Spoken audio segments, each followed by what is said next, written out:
cela rassure parce qu'il faut rappeler que Madame le professeur Amsatou Sow Sidibé n'est pas un terrain inconnu. Juriste, professeur agrégé, mais aussi ancien membre du Comité sénégalais des droits de l'homme. Pour moi, le profil est là pour pouvoir accompagner la dynamique impulsée par Maître Pape Sène, que nous avions accompagné il y a de cela 1 an. Les défis sont énormes, c'est sans oublier que le Sénégal, malheureusement, a perdu depuis 2012 son statut A et à son statut B.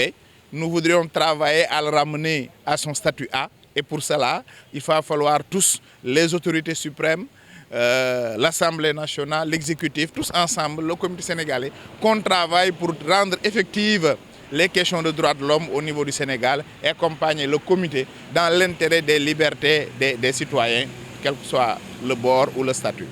Oui, ça c'est, vous savez, parfois il faut être très prudent parce qu'il y a des modèles de notation qui sont faits par rapport aux droits humains et au comité des droits humains.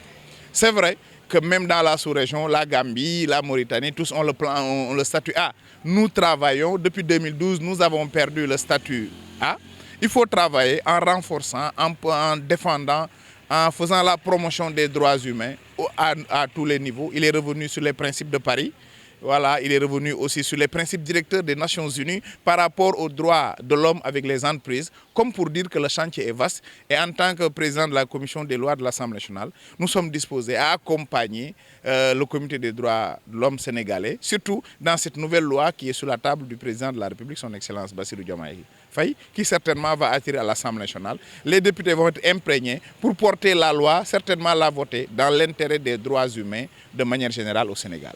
Réformer, permettre, donner plus de droits, plus de pouvoir au comité sénégalais des droits de l'homme pour pouvoir agir. Je donne un exemple. Aujourd'hui, il s'est passé quelque chose au niveau du camp Abdou Diassé. Le comité sénégalais n'a pas droit de pouvoir agir, de faire une visite sans pour passer par l'observatoire des privations des droits humains, des libertés plutôt, qui avertit le garde des Sceaux pour qu'il puisse faire une visite. Je pense que des structures du genre doivent pouvoir, en de pareilles circonstances, pouvoir faire des visites, constater de visu pour rassurer et les partenaires et les citoyens de manière générale. C'est un des exemples, comme pour dire que la loi va atterrir au niveau de l'Assemblée nationale et que nous allons auparavant y travailler, revoir la loi, faire des amendements, éventuellement voter la loi pour permettre aux droits humains de mieux se porter afin que nous retrouvions notre statut A. Parce que le Sénégal a toujours eu de grands...